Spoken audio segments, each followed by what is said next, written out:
I really like how comprehensive it is.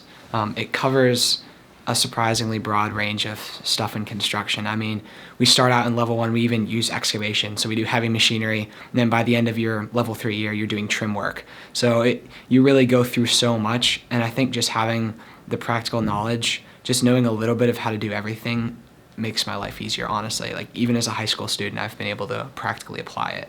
Most people don't realize it's also a bit of a construction management class, and I think that's not what some people expect, but I think probably one of the most valuable things I've learned is knowing how to order material, knowing how to calculate for waste, how to actually look at the plans and manage the people.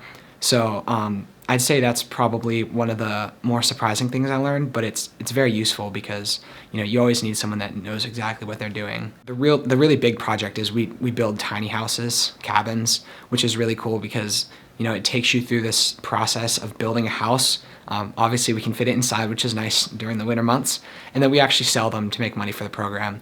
So that's really the big one. Like that is the project. It's something you work on for 3 years, but excavation is the most fun. Yeah, so it's the complete process, starting in level 1, going to level 3, as I said.